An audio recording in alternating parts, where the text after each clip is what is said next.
também se preocupa com seu coração.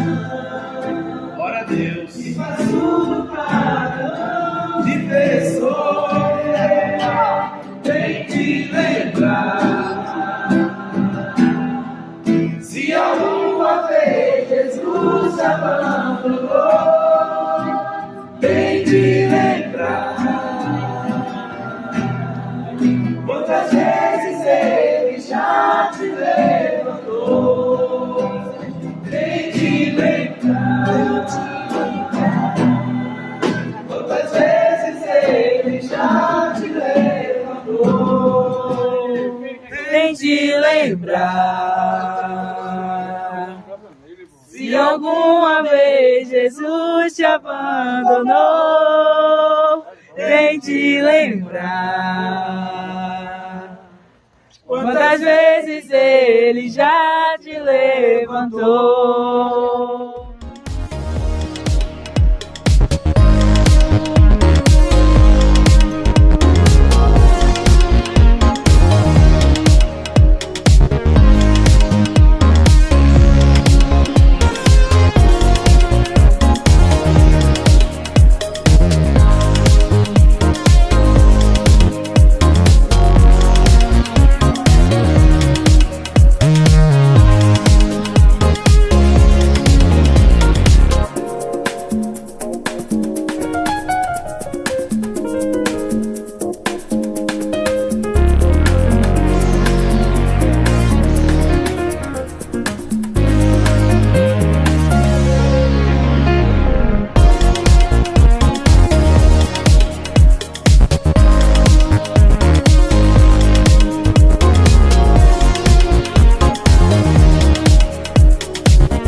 vamos lá, queridos, nós vamos nos debruçar hoje sobre o texto de Mateus, capítulo 16, versos do 13 ao 19, e a título de introdução, eu vou abordar uma temática que não está contida no próprio texto que nós vamos falar, mas é uma temática que é atual dos nossos dias.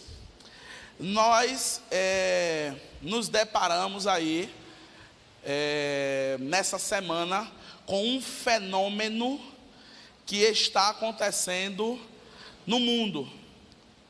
Alguém sabe qual é esse fenômeno? O quê? A guerra, né? E quando começou a guerra ali, começaram a mandar as bombinhas lá da Rússia para a Ucrânia, começou as ligações e os zap-zaps no meu celular. Se aí, pastor, o mundo vai acabar agora, né? Só, tá vendo? Isso aí é o fim. Tá vendo? Jesus vai voltar, certo? E ele pode voltar até amanhã, certo? E eu preciso contextualizar os irmãos à luz da Bíblia, porque às vezes nós lemos algo que está na Bíblia, mas por falta de o que a gente estudou ontem no curso de teologia aqui, chamado meditação, a gente não compreende o que está ali. O texto ao qual muitas pessoas se referem quando falamos de guerra, está lá em Mateus 24, versículos 6 a 8, que diz o seguinte: vocês ouvirão falar de guerras e rumores de guerras, mas não tenham medo, é necessário que tais coisas aconteçam. Nação se levantará contra nação e reino contra reino. Haverá fome, terremotos em vários lugares, mas ainda não é o fim. Tudo isso será o início das dores. Meus amados, quando nós lemos a palavra de Deus e quando nós compreendemos o que o texto sagrado ele está nos dizendo, nós passamos a viver menos aflito. Porque quando eu não compreendo o que está contido aqui, quando começa uma pandemia como começou agora do coronavírus, eu acho que o mundo vai acabar em 5 segundos. Quando começa uma guerra, eu já acho que vai ser em 10 segundos. E daqui a pouco vai começar outra guerra e eu vou viver aflito todos os meus dias. Mas quando eu leio a palavra, quando eu compreendo a palavra, quando eu medito na palavra, eu vejo que não é dessa forma. Não é dessa forma. O texto ele está dizendo que tudo isso que está acontecendo no mundo são os princípios das dores. Aí vamos lá, homem não sabe o que é isso. Homem não sabe o que é princípio das dores. Por quê? Porque o contexto que está se referindo aqui é o contexto das dores de uma mulher grávida, que está para dar à luz, detalhe, de parto normal. Porque muitas pessoas de parto cesariano não sentem dor nenhuma. Quem aqui teve filho de parto normal, levanta a mão. Pronto. Quando começou a doer, saiu logo. Teve alguém aqui que passou mais de um dia? Mais de um dia, a irmã ali, levanta a mão, irmã. A senhora passou mais de um dia sofrendo? Sofreu muito?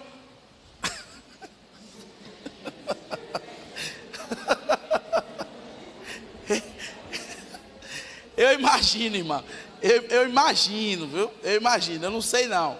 Nem vou saber. Aí tem alguns homens que dizem, não, mas existem dores, como apendicite, como dor disso. Não tem dor não, meu irmão. Você não vai saber nunca o que é uma dor de parto, certo?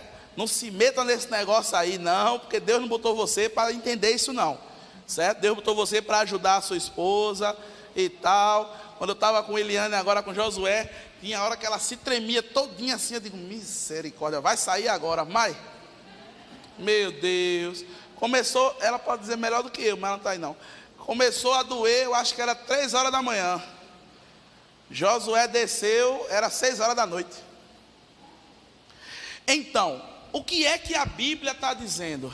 Ela está dizendo que todas essas situações que estão ocorrendo são os princípios das dores. Mas tem muita coisa para acontecer ainda. O texto ele continua dizendo que todo o povo cristão vai sofrer uma perseguição. E vai vir um sofrimento ao qual nunca se teve. Aí eu pergunto, a nossa pandemia, ela foi mais sofrida do que o massacre que ocorreu através da Alemanha com os judeus? Foi? A nossa pandemia, ela foi pior do que a pandemia que ocorreu em 1950, que foi chamada gripe espanhola, e devastou quase uma parte da Europa toda. Então, vai vir coisa pior. Então, se você já está aí com treme-treme por conta da pandemia e por conta dessa guerra, se prepare porque vai vir coisa pior. Não tem coisa melhor não, é só no céu. No céu é melhor, o céu é bom, é muito bom. Aqui na terra, não, certo? Então, eu preciso passar para os irmãos, porque às vezes a gente fica achando que as situações aqui, elas vão melhorar. Mas, biblicamente falando, não.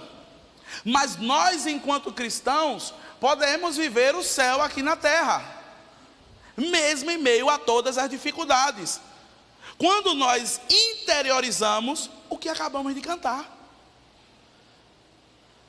Que Deus é Deus, que eu não vou adorar pelo que Ele faz, eu não vou adorá-lo pelas guerras, eu não vou chegar-me a Ele por conta da pandemia. Eu tenho que estar perto dEle a todos os momentos. Então, eu preciso ter essa ciência, para que eu não fique aí. Já tinha gente anteontem dizendo, rapaz, eu já estou preocupado que a gasolina vai aumentar, e o gás vai aumentar, e isso vai aumentar, e não sei o que vai aumentar. Eu digo, meu irmão, se acalme. Se acalme. Mas tu não está preocupado não, tu tem muito dinheiro. Eu digo, eu não tenho não, quem me conhece sabe, viu? Coisa que é brigado lá em casa é dinheiro, viu? É uma briga grande. Ele não gosta de mim. Ele não gosta. Eu gosto muito dele, mas a recíproca não é verdadeira. Então, quando a gente começa a vivenciar o que vai acontecer amanhã, a gente começa a morrer de véspera. E a Bíblia diz que cada dia tem o seu mal. Eu não preciso vivenciar o dia de amanhã não, eu preciso vivenciar o de hoje. Porém, meus irmãos, eu não estou afirmando que Jesus não pode voltar a qualquer momento. Ninguém sabe o dia nem a hora. Mas conforme a palavra, e a palavra de Deus, ela é fiel e verdadeira. A palavra de Deus é o testemunho de Cristo para cada um de nós. Ela nos afirma que ainda vai piorar. Então, o que é que precisamos fazer?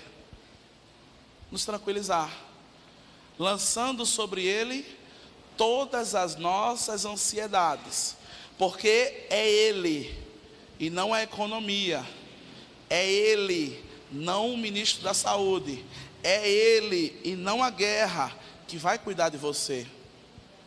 Mas uma coisa nós podemos fazer: orar. Orar pelas pessoas que estão naqueles países. Orar pelas pessoas que muitas vezes não se conhecem, não se odeiam, mas matam uns aos outros. A guerra ela é terrível. A guerra ela é terrível porque a gente vai matar alguém que não nos fez nada, Tem um grande missionário contemporâneo chamado Edson Gomes, que ele diz que o campo de batalha cheira a morte. Vai matar alguém que tu nunca viu. É assim ou não é a guerra? Sim ou não? Tu vai matar alguém que não te fez nada. E às vezes você vai morrer por nada. Então que a gente possa orar, que a gente possa colocar os joelhos no chão e clamar a Deus que intervenha naquela situação, que Ele coloque a sua mão na cabeça daqueles homens que tomam suas decisões dentro de uma sala com ar-condicionado, com luxo, onde os seus liderados estão lá na frente, e que o Espírito Santo de Deus esteja ali colocando a mão no coração daqueles homens e eles venham acabar com isso. Isso nós podemos fazer. Nos desesperar? Não. Não. Orar? Sim. Pedir a Deus? Sim. Interceder pelas pessoas? Sim. Tentar ajudar de alguma forma? Sim. Mas o desespero ele não vai nos levar a nada. Então, fique tranquilo, fique calmo. Se vier alguma coisa a aumentar, da mesma forma que Jesus está lhe dando condições para comprar as coisas hoje, Ele vai continuar lhe dando condições para comprar as coisas amanhã. E que se você não tiver condição de comprar, Ele vai mandar deixar na sua porta, porque Ele é Deus. Você acabou de ler isso. Você acabou de cantar e eu preciso colocar isso no meu coração. Eu preciso aplicar isso no meu coração. Eu preciso interiorizar isso no meu coração. Eu preciso gravar no meu coração. Eu preciso cravar no meu coração. Porque quando fazemos isso, nós nos tranquilizamos. Quando fazemos isso, nós nos acalmamos. Amém, igreja? Amém. Vamos ler o texto de Mateus, capítulo 16, a partir do verso 13 até o verso 19.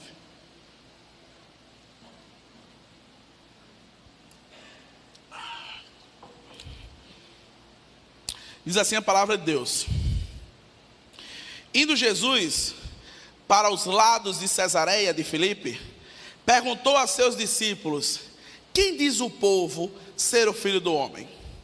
E eles responderam: uns dizem João Batista, outros Elias, e outros Jeremias, ou alguns dos profetas. Jesus então perguntou: mas vós, quem dizeis que eu sou? Respondendo Simão Pedro, disse-lhe: tu és o Cristo, o Filho do Deus vivo. Então Jesus afirmou: bem-aventurado és, Simão Barjonas, porque não foi carne e sangue que tu revelou, mas meu Pai que está nos céus. Também eu te digo que tu és Pedro, e sobre esta pedra edificarei a minha igreja, e as portas do inferno não prevalecerão contra ela.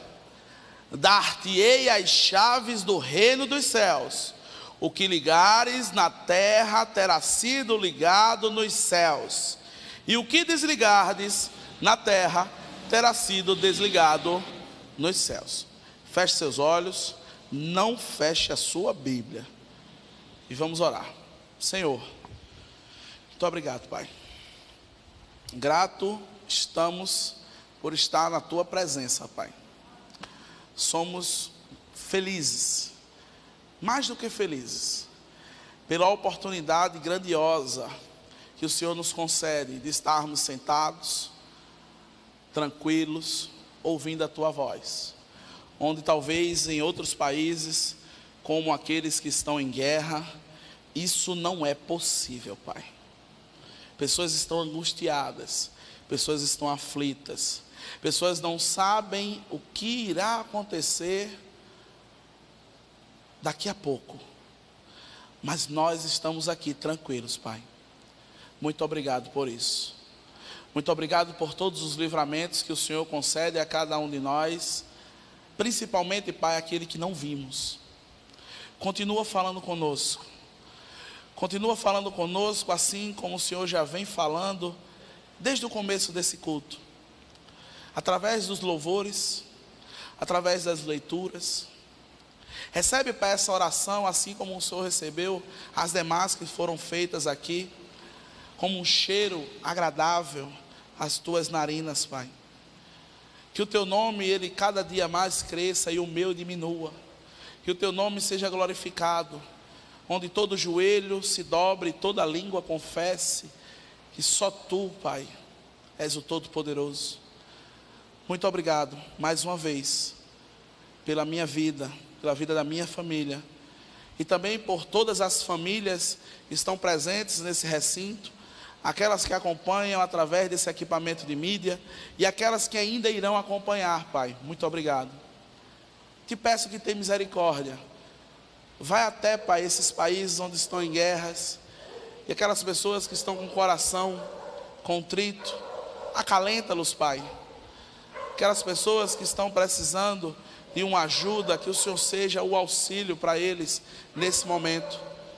Mas principalmente, vai aqueles líderes, Pai, aquelas pessoas que estão com o poder da caneta na mão, mas todo o poder vem de Ti, Pai. Todo o poder emana de Ti. Então que da Tua forma, do Teu jeito, essa guerra ela venha a se findar, em nome de Jesus. Aplica a palavra ao qual nós vamos estar nos debruçando nos nossos corações, para que cada dia menos nós venhamos pecar contra Ti, em nome de Jesus, amém. Queridos, quem é Jesus para nós? Quem é Jesus para você? Quem é Jesus para mim? Quem é Jesus para o mundo? É interessante porque o texto ao qual nós estamos lendo, no versículo 13 e no versículo 14, Jesus ele inicia querendo saber o que as pessoas pensam ao seu respeito. No versículo 13 e no versículo 14, ele começa dizendo a um dos seus discípulos que ali estavam, ele diz: quem diz o povo que sou eu? Quem eu sou para essas pessoas que estão aí fora? E aí teve um que disse, tem alguém que diz que o senhor é João Batista, mas tem outro que diz que o senhor é Elias, tem outro que está afirmando que o senhor é Jeremias, mas existe um outro ramo que diz que o senhor é um grande profeta. O que todas essas palavras elas têm em comum, meus irmãos? Todas essas pessoas que foram citadas nesse versículo 14, eles são homens, homens falíveis, homens que nasceram, cresceram, cumpriram o seu ministério e morreram.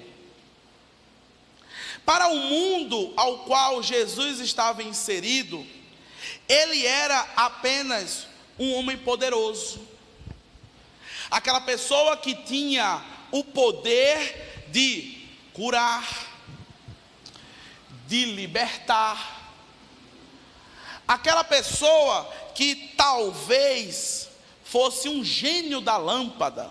Sabe aquela lâmpada de Aladim, que a gente esfrega assim, ó, e o gênio sai, diga os seus pedidos, eu vou lhe conceder 3 desejos. Aí o gênio ia se quebrar comigo, porque eu fazia 2, e no terceiro eu mandava ele revogar, aumente mais 2, ele não ia cansar, ele não ia acabar nunca de me responder os desejos. Às vezes, meus irmãos, o mundo, ele vê Jesus dessa forma, alguém ao qual eu esfrego alguma coisa, e as coisas acontecem. Muitas vezes, infelizmente, essa forma de ver quem é Jesus também é inserida na igreja. O que seria o esfregar da lâmpada? Eu vou para a igreja, eu sento no banco, eu entrego a minha oferta, e o gênio vai aparecer para resolver os meus problemas. Porém, muitas vezes o gênio não aparece. E aí o que é que acontece? Eu deixo de vir para a igreja. Porque eu fui apresentado a um Jesus que não é o Jesus da Bíblia. Eu fui apresentado a um homem poderoso. Eu fui apresentado a um homem que tem acesso a Deus. Eu fui apresentado a alguém que poderia resolver os meus problemas. Mas a função de Cristo aqui na terra, para nós, não é resolver o seu problema, não. A função de Cristo aqui na terra foi dar direito a mim e a você a algo que nós nunca conseguiríamos receber, que é a nossa salvação. Para o mundo lá fora é vendido um Cristo que faz, que acontece, que resolve, que é o cara, que se você chegar na igreja, todos os seus problemas vão resolver-se. E aí quando a gente chega na igreja, os problemas pioram, as broncas só aumentam. E aí às vezes eu fico me perguntando, de que Jesus é esse? Existe um livro que algumas pessoas estudam aqui, na terça-feira com o pastor Júnior, e um outro grupo estuda comigo na casa de Kathleen, chamado O Imensurável Amor de Deus. E nesse livro tem um trecho muito interessante, que falam das pessoas que se afastam de Cristo, por não terem sido apresentadas ao real Filho de Deus. Aquelas pessoas que chegam ali através daquela porta e escutam aqui deste púlpito a seguinte mensagem: Ele vai resolver o seu problema. Continue perseverando, tudo vai se resolver. Abra mão, meu irmão, receba a bênção. Estou entregando na tua mão a bênção. Aconteceu um problema seríssimo com uma família aqui na nossa igreja, por conta de uma pregação dessa. O irmão foi na igreja e a pessoa que estava lá disse assim: abra a mão. Aí ele abriu a mão, aí disse: estou eu botando na tua mão a chave do carro. E aí quando o cara saiu de lá, ligou para mim, disse: pastor, vem aqui na minha casa porque recebi uma bênção, vou comprar um carro para rodar de Uber e não sei o que. Aí eu disse: ô fulano, como é que tu vai comprar um carro? Foi Deus disse que eu ia comprar esse carro. E aí parece que as coisas ficam tudo mancomunada, porque a esposa desse rapaz recebeu uma mensagem no celular dizendo que tinha uma linha de crédito e não sei quantos mil para tirar. E aí eu sei que passaram uma semana andando em banco. Ia num banco, o banco dizia: tem não, viu? Aí ia no outro banco, o outro banco dizia: tem não, também não, viu? Aí ia no outro, o cara disse: não foi a gente que mandou essa mensagem, não. E aí eu pergunto, essa pessoa que abriu a mão, o que é que acontece com o coração dela? A frustração de aquele plano que foi falado não se resolver. Meus amados, quem é Jesus para o mundo?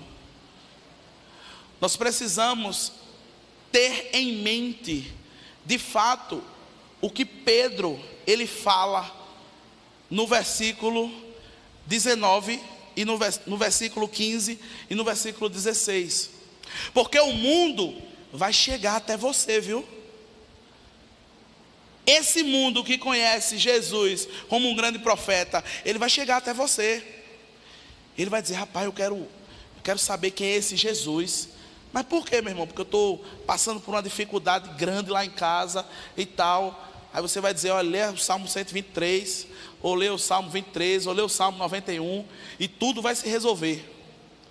Aí o cara vai ler o Salmo subindo e descendo, de trás para frente, no hebraico, no português, no latim, de todo jeito e as broncas não vão se resolver. Como é que fica a sua credibilidade para com essa pessoa? Essa pessoa vai querer saber de Jesus? Vai? Vai não, meu irmão. Porque foi apresentado um Cristo diferente. Foi apresentado um Cristo que não é o Cristo da Bíblia. Foi apresentado um homem poderoso. Então, nós precisamos ter ciência em nossos corações, ciência a qual Pedro teve, porque ele continua, e é bem interessante, quando ele é perguntado, é indagado pelo nosso Senhor Jesus, ele diz o seguinte, versículo 14, versículo 15, mas vós, continuou ele, quem dizeis que eu sou?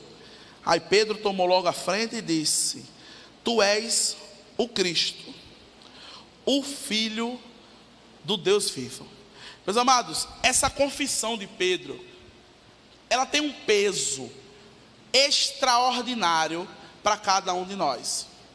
Se nós pararmos hoje e compreendermos essas 3 palavras que Pedro passou para cada um de nós, a nossa chave da nossa cabeça, ela vai virar. Porque eu vou sair daqui sabendo que Jesus não é um menino de recado, que vai resolver o meu problema pelo que eu vou fazer.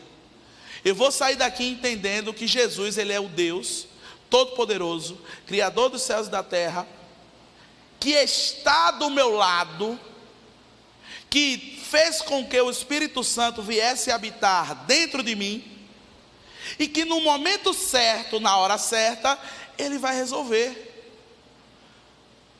Mas para isso nós precisamos entender. Eu passei por uma situação agora há pouco, de ter uma bênção em 3 dias. Aí agora, se eu fosse daqueles, né, eu dizia, faça que nem eu fiz, que a sua bênção vai chegar em 3 dias. Olha para aí. Parece aqueles papel colado na parede assim, né? Traga a pessoa amada em até 3 dias. Faça e desfaça qualquer negócio. Não é assim? Que tem não sei o que de Iemanjá. E tarará, tarará. Não é assim? Meus amados, é interessante porque quando nós cremos e entendemos o Cristo ao qual nós servimos, assim como Pedro o falou, nós entregamos a nossa vida a Deus e deixamos Ele resolver o problema. E deixa eu dizer uma coisa boa para vocês, Ele resolve. Ele resolve. E esse problema específico, Ele resolveu em 3 dias. Um problema que eu estava tentando resolver há 3 meses. Quando eu entreguei na mão dele, ele resolveu em 3 dias. Ainda tirou onda assim, está vendo tu? Eu não disse que resolvia? Tu não me entregou logo? Quantas e quantas vezes nós estamos com um problema na mão, e pelo simples fato de não conhecermos o Cristo, o Filho do Deus vivo, essa situação ela não se resolve, porque a gente quer resolver, porque a gente quer fazer, porque a gente quer falar, porque a gente quer dizer, porque a gente quer acontecer, porque nós podemos. Quando Pedro, ele faz essa declaração extraordinária, primeiro nós precisamos entender que quando nós lemos esse texto que diz, tu és o Cristo, o Filho, e tem aí do Deus vivo, não é assim que está escrito? O texto no original, ele não tem o do, ele continua com um artigo definido, o. Tu és o Cristo, o Filho, o Deus vivo. Isso faz uma diferença extraordinária, quando nós estamos interpretando e aplicando as Escrituras.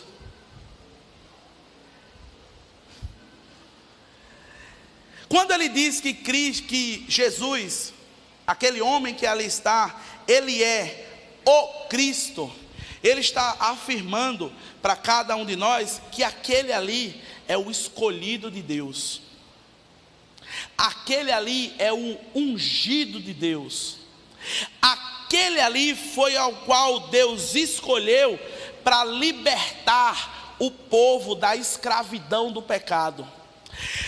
Aquele ali foi a pessoa que Deus olhou assim e disse: este é aquele que vai salvar o mundo. Esse é aquele que vai libertar a humanidade do pecado.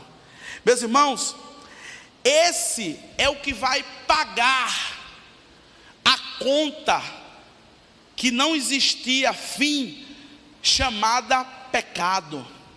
Meus irmãos, é algo interessante, porque na cruz Cristo levou todas as nossas dores e todos os nossos pecados foram pagos.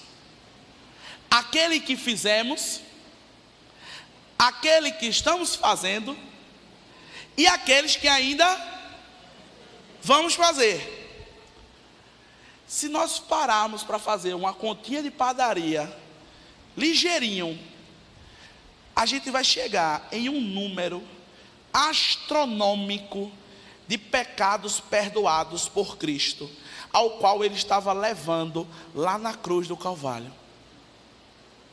Se nós pegarmos aqui 10 pessoas, que essas pessoas executam pelo menos um pecado por dia, queria eu que fosse eu, um pecado por dia, meu Deus do céu, queria tanto, um pecado por dia, 10 pessoas, no final de um ano nós teríamos quantos pecados? 3.665 pecados, sim ou não? 10 pessoas, certo? Vamos imaginar aí que essas pessoas iriam ter uma vida longa aí, vamos dizer que essas pessoas iriam viver aí 100 anos, certo? 10 pessoas. Quantos pecados nós iríamos ter dessas pessoas durante todos esses anos? Nós temos aí cerca de 3.665 pecados, multiplicando por 100 anos, nós vamos ter cerca de 33.650.000 pecados. É muita coisa? Sim ou não? Multiplique isso por 7 bilhões de habitantes na Terra.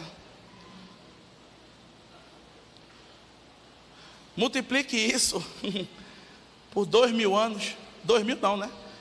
Quase 7.000 anos de existência do mundo, segundo a Bíblia. Era pouca coisa que Cristo estava lá? Era? Quando eu afirmo que Ele é o Messias, eu estou lembrando que Ele pagou uma conta que eu não conseguia pagar. Ele libertou de uma escravidão que eu não conseguia me libertar. Meus irmãos, só sabe o que é escravidão quem vive ou quem conhece alguém que vive nessa situação. Nós aqui no Socorro da Madrugada, nós encontramos várias pessoas à margem da sociedade, pessoas que estão em situação de vulnerabilidade, pessoas que estão em situação de rua. E tem um caso que me choca sempre quando eu digo, que é um rapaz que fica aqui na Praça da Liberdade, chamado Edson. E chegamos um dia lá para alimentar Edson naquele momento, e Edson estava limpo, barbeado, cabelo na régua, bigodinho fininho, todo alinhado. E eu olhei para Edson e disse: meu irmão Edson, tu tá bonito que só cebola, bicho. O que é que fizeram contigo, hein? Ele disse: pastor, minha família levou para casa, me deu banho, comi, me limparam aqui, cortaram meu cabelo, deram grau. E daqui a pouco ele começou a chorar.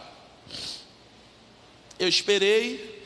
Depois que ele terminou de chorar, ele disse: mas o meu coração não está lá na casa da minha família não. O meu coração está aqui. Quando ele falou o meu coração está aqui, ele apontou para um pedaço mais ou menos de 1 metro de espuma, de colchão, só aquela espumazinha, e uma garrafinha desse tamanho de cana. Isso é o que, meu irmão? Isso é uma prisão. Isso é uma prisão sem muros. Cristo, o Messias, o ungido de Deus, Ele veio aqui para a nossa terra, Ele veio para aqui habitar com nós, para nos libertar, porque poderia ser eu e você naquela situação. Você está aqui hoje pela misericórdia de Deus. Não ache que você é melhor do que Ele, não. Não ache que você não pode cair numa situação daquela. A Bíblia diz que quem está de pé, cuide para que não caia. Ah, mas eu sou crente, eu sou diácono da igreja, eu sou secretária, eu sou tesoureiro. Tem um presbítero lá. Sabia? Sabia que tem um presbítero? Presbítero, consagrado. Alguém que estava ativo na obra. Alguém que lia a palavra de Deus. Alguém que orava. Lá em Maranguape, onde a gente fomos fazer um culto lá, tinha um seminarista. Alguém que estudou 2 anos e meio no Seminário Batista do Norte. Alguém que é neto de pastor, estava lá. Quando nós imaginamos e cremos que o Messias veio para me libertar, eu começo a olhar o mundo de outra forma. Eu começo a olhar aquela pessoa que está passando por uma dificuldade de outra forma. Às vezes eu escuto muito algumas pessoas dizer: está ali porque quer. Está não, meu irmão. Está não. Ninguém quer ficar na rua, não. Ele está ali porque ele é dominado. Ele está ali porque o pecado dominou ele. Sabe por que eu digo isso? Pegue ele, bote ele na melhor casa onde você imaginar, com alimento, com tudo, e deixa ele lá. Uma semana depois ele está na rua de novo. É a mesma coisa de você dar um banho num porco, deixar ele bem limpinho, bem no grau, bem escovadinho. Quando você solta ele, ele vai para onde? Ele vai para a lama, meu irmão. Porque a natureza dele é aquela. A natureza do homem é pecaminosa. Mas o Cristo, o Messias, o escolhido de Deus, Ele nos libertou dessa maldição. O Messias, aquele ao qual Deus escolheu para vir até aqui na terra, Ele pagou todos os nossos pecados. É por isso que a afirmação que Pedro faz, ela é extraordinária. Uma palavra, meu irmão, tem uma riqueza extraordinária para cada um de nós. E ele continua dizendo: tu és o Cristo. E ele vai mais à frente e diz: o Filho. Queridos, quando ele fala que Jesus, ele é o Filho, ele está dizendo: esse homem é o sacrifício perfeito. Esse homem é aquele que é sem pecado. Esse homem, não estou falando Deus, estou falando homem. Cristo, ele tinha 2 naturezas. Ele era 100% Deus, mas ele era 100% homem. Todas as dificuldades ao qual você passou ou vai passar, Cristo, ele vivenciou tudo. Cristo foi tentado de todas as formas, mas permaneceu sem pecado. Quando ele diz que aquela pessoa é o Filho, ele é aquele que, se não fosse aquele homem, nenhum sacrifício era suficiente. O apóstolo Paulo, lá em Filipenses capítulo 2, versículos 5 até o 8, diz o seguinte: de sorte que haja em vós o mesmo sentimento que houve em Cristo, que sendo em forma de Deus, não teve por usurpação ser igual a Deus, mas esvaziou-se a si mesmo, tomando forma de servo, fazendo-se semelhante aos homens, e achando na forma de homem, humilhou-se. É bem interessante essa palavra humilhou-se, porque não é foi humilhado. Foi humilhado e humilhou-se é diferente, tá, meus irmãos? Foi humilhado é a ação que Tiago pode fazer comigo. Humilhou-se é uma ação que eu mesmo faço comigo. Quantas e quantas vezes nós passamos por situações que podem ser resolvidas da seguinte maneira: me desculpa, eu estava errado. Quantas e quantas situações nós podemos resolver com um simples pedido de perdão? Não era para eu ter falado aquilo naquela hora. Me desculpe pelo que eu falei. Me perdoe.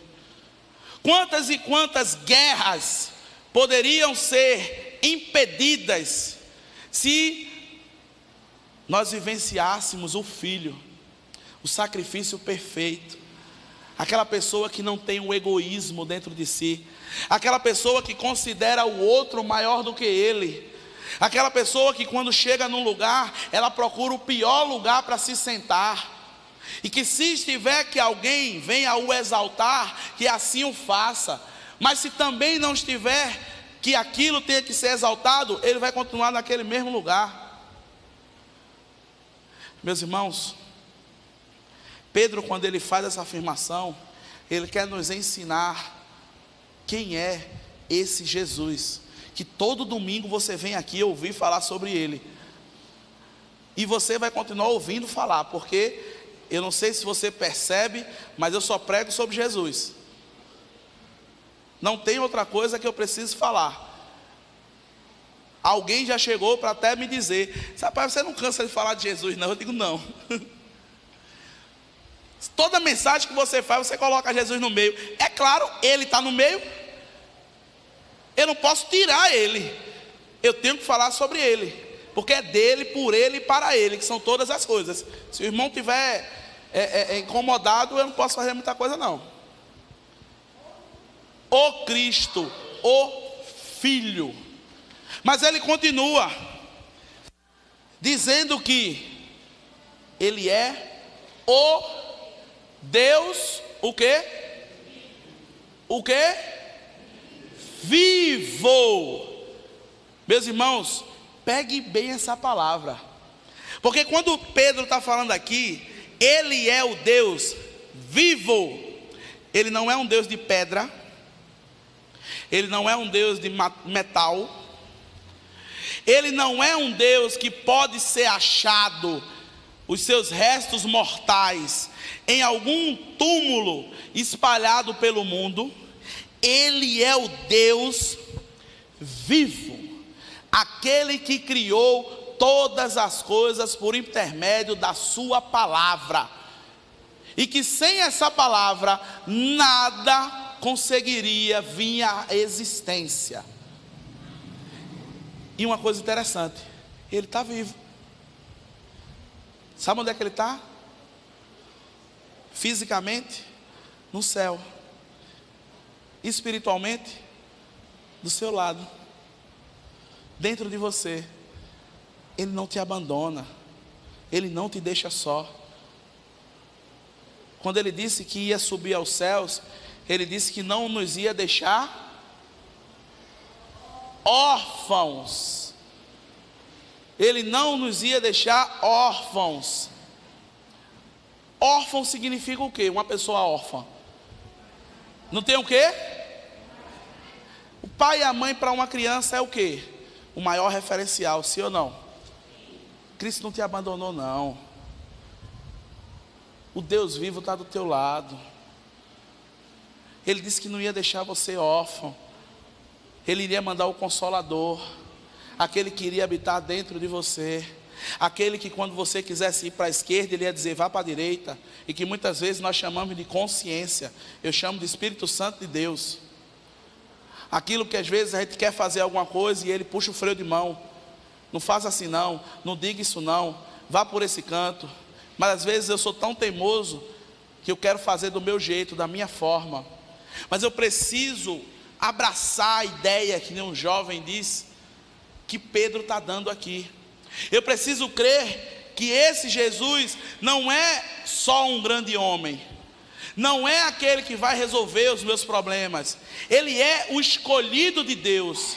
Ele é aquele que passou peregrinando aqui na terra, sendo tentado de todas as formas e não pecou. Ele é aquele que foi morto e ao terceiro dia ressuscitou, e está do lado do nosso Deus, velando por cada um de nós, sendo o nosso advogado. 1 João diz: filhinhos, escrevo isso para que não pequeis, mas se pecares, tens um advogado no céu, Jesus Cristo, o justo. Isso é muito marcante nas nossas vidas. Mas eu preciso compreender, meus irmãos, quem é Jesus. Porque se você apenas ouvir essa situação, e quando sair aquela porta, esse Jesus, ele não começar a trazer mudanças à sua existência, de fato você não vai ter entendido o que é Ele. É aquela situação de que nós sabemos que estamos com uma dor de cabeça, nós sabemos que determinado remédio, ele passa essa dor de cabeça, mas nós não tomamos. Vai resolver? Vai resolver saber que existe? Vai? Só vai resolver se eu tomar. E o tomar do crente é praticar. O tomar do crente é aquele que mentia, não minta mais. O tomar do crente é aquele que vivia uma vida dupla, não viver mais. A vida dupla que eu falo é aquela que aqui eu sou santo até os ossos, é fogo até no cabelo, último fio de cabelo, mas lá fora ninguém sabe que eu sou crente. As minhas atitudes, elas são comuns. Alguém me convida para ir para algum canto, e aí eu digo que não vou porque eu não quero ir. Eu digo que eu não vou porque eu sou crente. Determinados ambientes onde o crente não entra, determinadas situações onde o crente não está. Ah, pastor, mas o senhor diz aqui que a gente precisa estar no meio do povo. Eu digo, você precisa estar no meio do povo. Mas tem momento que, se você entrar no meio do povo, você vai ser engolido. Você vai ser engolido. Porque uma velhinha só, em um ambiente de 1 metro quadrado, clareia, sim ou não? Sim ou não? Uma velhinha só num ambiente de 1 quilômetro quadrado faz o quê? Nada. Ela vai ser engolida pela escuridão. A Bíblia diz que nós devemos resistir ao diabo e não enfrentá-lo, tá? Não, eu vou porque eu vou provar que eu sou quente. Eu sou rochedo. Não, ninguém chega. Aqui é eu, pô. Mas eu peguei a porção dobrada do espírito de Elias, como Eliseu pegou. E às vezes a gente se encontra perdido, sem conseguir sair. Então, quem é Jesus para você? Cristo, o Filho e o Deus vivo. Porém, quando nós continuamos o texto, nós vamos ouvir de Pedro, ou melhor, nós vamos ouvir do próprio Jesus algo bem marcante, que eu preciso que você grave no seu coração, que diz o seguinte, versículos 18 e 19: também eu te digo que tu és Pedro, e sobre esta pedra edificarei a minha igreja, e as portas do inferno não prevalecerão contra ela. Dar-te-ei as chaves do reino dos céus, e o que ligardes na terra terá sido ligado no céu, e o que desligares na terra terá sido desligado nos céus. Depois de ouvir a confissão de Pedro, Jesus, ele faz a sua própria confissão. Depois dele ter escutado quem era que os homens pensavam, o que de fato ele vinha a ser, e quando ele escutou o que os seus próprios discípulos acreditavam que ele era, ele pega e fala algo majestoso para Pedro. Primeiro ele começa dizendo: Pedro, sem mim, a igreja ela cai. Sem mim, a igreja, ela não prospera. Sem mim, a igreja, ela não anda. Aí você vai dizer, mas pastor, o texto está dizendo diferente. Vamos ler. Também te digo que tu és Pedro, e sobre esta pedra edificarei a minha igreja. Vamos lá. O que Jesus está fazendo aqui com Pedro é um trocadilho bem interessante, que algumas denominações dizem que Pedro, ele é aquele que tem a chave de onde? Do céu. É o porteiro do céu. Se Pedro disser que você não sobe, acabou-se. É assim ou não é?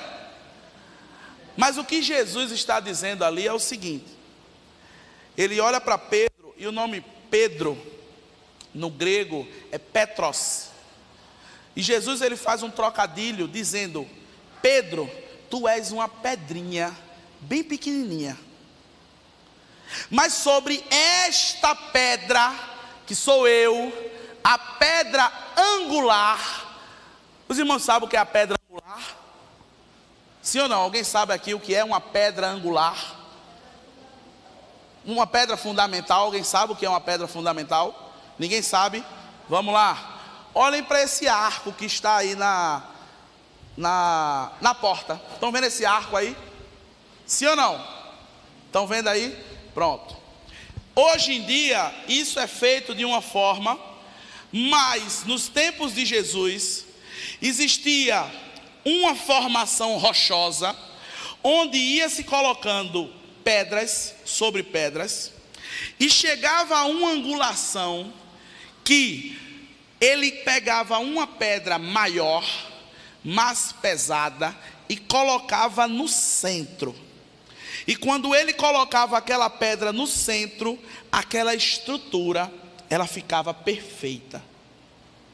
Existe aqui no Espaço Ciência um experimento bem interessante a respeito disso, com caixas de madeirite. Todo mundo sabe o que é madeirite aqui? É uma madeira bem fininha. E aí o rapaz montou as caixas lá, e ele mandou os meninos subirem. E a gente que era professor ficou olhando assim: esse menino vai cair daí. Não tem cimento, não tem cola, não tem nada, é só encaixe. Encaixe, encaixe, encaixe. Aí ele viu que eu estava olhando assim, meio coisado. Ele disse: professor, aí eu disse: diga, meu jovem. Você pode subir, viu? Eu disse: tu é doido, homem. Você subir aí e bagaça esse negócio todinho. Aí ele disse: pode subir. Eu disse: eu não vou subir não, homem. Ele disse: suba. Eu disse: você sabe quanto eu peso? Aí ele olhou assim. Ele disse: uns 100. Eu disse: numa banda. Numa banda. Aí ele disse: suba, rapaz. E não é que eu subi, e o negócio não caiu, e eu sou meio desaforado. Eu comecei a pular. Eu digo: agora ele vai cair. E não caiu não. E aí ele explicou. Ele explicou fisicamente falando o que Jesus diz a cada um de nós. Ele disse: sem essa pedra aqui, se essa pedra ela não tiver este tamanho, este peso, esta angulação, tudo isso aqui desmorona.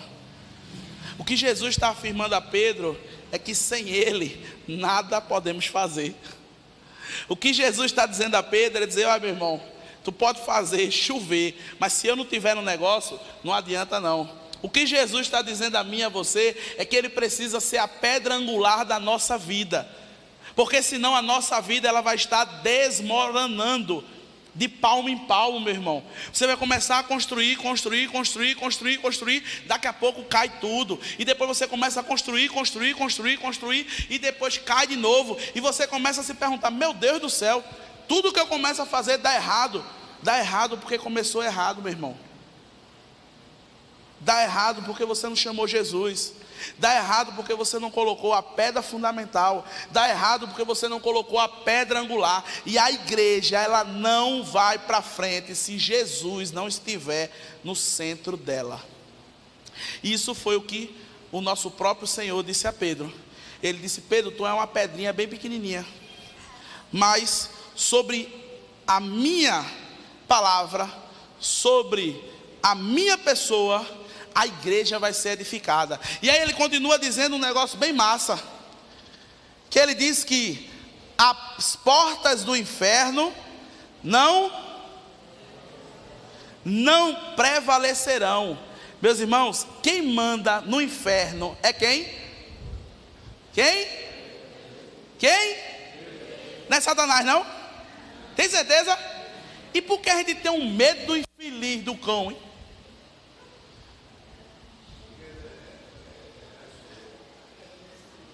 Hein? Por quê, hein? As portas do inferno não prevalecerão sobre a igreja.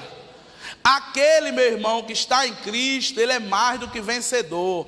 Aquele que está em Cristo, ele pode receber as tentações do inimigo, mas o inimigo vai até onde Deus quiser que ele vá. Quando ele puxar a coleirinha, ele volta para o lugar de origem dele.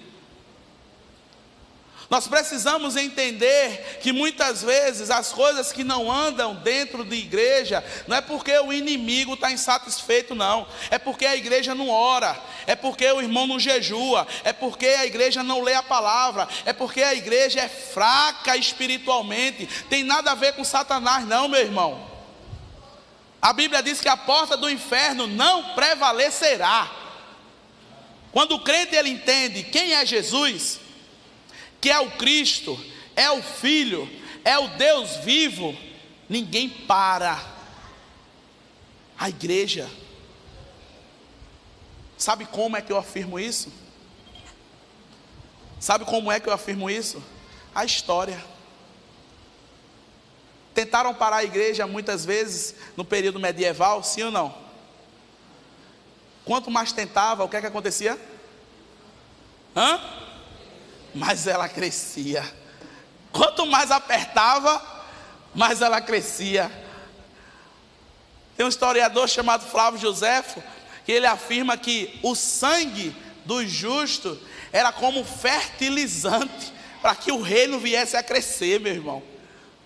Quanto mais crente morria, mais crente se convertia. Quanto mais o crente passava por dificuldade, mais ele glorificava o nome de Deus. Quanto mais o crente ele via que estava passando em um momento de tribulação, ele olhava para o céu e dizia: eu sei que tudo que eu estou passando tem um porquê, porque todas as coisas cooperam para o bem daqueles que amam a Deus e são chamados para o seu propósito. Você é um chamado, é um escolhido por Deus, mas você precisa saber quem é Jesus na sua vida. Jesus não é só um homem, Jesus não é só aquele guru, aquela pessoa que tem um conhecimento extraordinário. Não, ele é o Cristo, o Filho, o Deus vivo, a pedra angular, aquele ao qual tem a chave do inferno. Quem reina lá no inferno não é Satanás e seus anjos, não. Quem reina lá no inferno é o Deus Todo-Poderoso. O Satanás não vai estar lá no inferno, meu irmão, no dia do julgamento, de boinha, com um tridente na mão, mandando os outros fazer nada, não. Ele vai estar sofrendo. Ele vai estar passando por situações ao qual está preparada para ele desde a fundação do mundo. Mas Cristo ele continua falando uma coisa que para mim é importantíssima. Ele continua dizendo que nós, eu e você, nós temos a responsabilidade das pessoas que vão para o céu e das pessoas que vão para o inferno. O irmão sabia disso? Sabia não? Pois esteja sabendo agora, viu? Você, eu, pessoas salvas em Cristo Jesus, temos a responsabilidade de levar pessoas para o céu ou fazer com que elas pereçam no inferno. Quem disse isso? Pastor Johnny? Não. O próprio Jesus. Ele diz a Pedro: dar-te-ei a chave do reino dos céus, E o que ligardes na terra terá sido ligado nos céus, e o que desligardes na terra terá sido desligado nos céus. Essa chave está só com Pedro? Tá não, meu irmão, ela está com você. Ela está comigo. Essa chave ao qual Deus ele está dizendo aqui, o Senhor Jesus Cristo, está com cada um de nós. Quando o véu ele se rasgou de cima a baixo, o Santo dos Santos ele foi exposto. O ofício sacerdotal, aquela pessoa única que levava as ações do povo até Deus, foi extinto. Todos nós somos sacerdotes.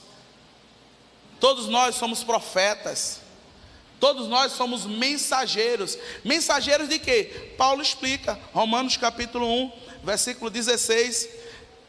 Não me envergonho do evangelho, que é poder de Deus para a salvação daquele que crê. Somos mensageiros do evangelho de Cristo. Fomos colocados aqui na terra não para ganhar muito dinheiro, não para ter muitos títulos, não para ter um relacionamento próspero, não para ter uma família abençoada, não para andarmos e viajarmos o mundo. Fomos colocados aqui na terra para anunciar as boas novas de Cristo, anunciar que Ele veio, morreu, ressuscitou, pagou os nossos pecados e nos aguarda lá no céu. O que acontece depois disso é consequência. A família próspera, o emprego abençoado, as contas bancárias todas lá no azul. Isso é consequência. Consequência de quê, meu irmão? De eu cumprir o chamado de Deus na minha vida. Mas muitas pessoas elas têm feito o caminho contrário e têm padecido. Muitas pessoas, ao invés de eu viver o céu aqui na terra, elas vivem o contrário. Elas vivem um inferno aqui na terra, porque está invertendo a polaridade do negócio. Está invertendo a situação. E domingo após domingo, mensagem após mensagem, Deus está falando conosco. Deus está batendo nos nossos corações. É muito interessante, quando vamos lá para Ezequiel, capítulo 33, versículo 6, onde ele é bem enfático nessa responsabilidade que eu e você nós temos. Ele diz o seguinte: mas quando o atalaia vê que vem soldados inimigos com espadas e não tocar a trombeta, e o povo não for avisado, e a espada vier a levar vidas dentre eles, este atalaia foi levado na sua iniquidade, o seu sangue requererei da sua mão. O que é que ele está dizendo aqui? Alguém sabe o que é um atalaia? Um vigia. O atalaia é um vigia, aquele que fica ali na torre, o sentinela. Ele está ali para quê? Para ficar jogando, né? No celular. Não, ele está ali para ficar olhando o Instagram. Não, ele está ali para trabalhar. Não, ele está ali para ganhar dinheiro. Não, ele está ali para avisar. Ele tem uma exclusiva função: anunciar que um exército inimigo está invadindo o seu território. E aí, fazendo ele esse aviso, as pessoas que estão lá dentro vão se preparar, e aí vão estar prontas para a batalha. Mas se ele não avisar, o que é que acontece? As pessoas vão ser pegas como? Desprevenidas. Meus irmãos, lembrando um pouco dessa pandemia, muitas vidas elas se foram. E eu faço apenas um questionamento: quantas dessas vidas foram sem nem ter ouvido falar de Jesus? Quantas dessas vidas no mundo todo foram perdidas sem que aquela pessoa tivesse de fato ouvido quem é Jesus. E quando eu digo ouvido quem é Jesus, meu irmão, eu não estou dizendo, olha, Jesus te ama e Ele tem um plano na tua vida, que é o que a gente faz às vezes quando vai entregar folheto no meio da rua, querendo às vezes que o folheto acabe logo para a gente ir para casa. Eu fico perguntando se aquela pessoa teve um testemunho de Cristo através de outra pessoa, que fizesse com que ela, naquele momento, no leito da sua morte, ela viesse ter um encontro dela com Cristo. Meus amados, a responsabilidade que eu e você nós temos, ela é muito grande. A responsabilidade em saber quem é Jesus na nossa vida, ela é muito alta. Quando eu entendo que Cristo, o Filho, o Deus vivo, a pedra angular, aquele que venceu a morte, aquele que detém a chave do inferno, é de fato o meu Salvador, eu anuncio o reino dele, para que outras pessoas venham a saborear o quão gostoso é servir a Jesus. Quando nós comemos uma comida muito gostosa, a gente fica querendo que outras pessoas também saboreiem. Quando a gente vai num restaurante e a gente volta de lá, diz, rapaz, a comida daquele restaurante é muito boa, tu precisa ir lá, pô. É assim ou não é? A gente pega, faz uma receita, pega a receita na internet lá e prepara e faz um negócio, fica um negócio bem massa, e come, meu irmão, ficou muito gostoso, eu vou falar para fulano. Aí pega, posta no grupo da família, no WhatsApp, pessoal, peguei essa, olha, vocês têm que fazer isso aí, é muito diferente essa comida, é um negócio muito massa. É assim ou não é? Precisamos fazer isso com o Evangelho de Deus, porque vidas precisam ser alcançadas, vidas precisam ser libertas. Esse Evangelho ele precisa ser pregado a todas as nações. Esse Evangelho ele precisa ser propagado por mim e por você, não só por palavras, mas por ações, porque às vezes as nossas palavras elas fazem pouco, mas as nossas ações elas falam muito mais. A nossa vivência ela fala muito mais do cristão que nós somos, ao invés de estarmos andando apenas com a Bíblia debaixo do braço. Mas queridos, quem é o nosso Senhor Jesus? Ele é o Cristo, Ele é o Filho, Ele é o Deus vivo, Ele é a pedra angular que mantém a igreja de pé. Se essa igreja hoje, Igreja Batista Jardim das Oliveiras, ela existe ainda nesse local durante 44 anos, foi porque Deus se fez presente nesse ambiente. Foi porque Deus, Ele tinha e Ele tem um plano, um propósito para cada um dos membros que aqui passaram, uma aprendizagem para cada um que esteve aqui, que está aqui e que ainda estará. É por conta de Cristo que a igreja, ela não é dissolvida pelo mundo. Cristo, meus irmãos, é aquele que tem Satanás com uma coleira, bem paradinho aqui do nosso lado. Ele faz assim, senta e ele senta, fica e ele fica, vai e ele vai, volta e ele volta. Sabe por que eu preciso dizer isso, meu irmão?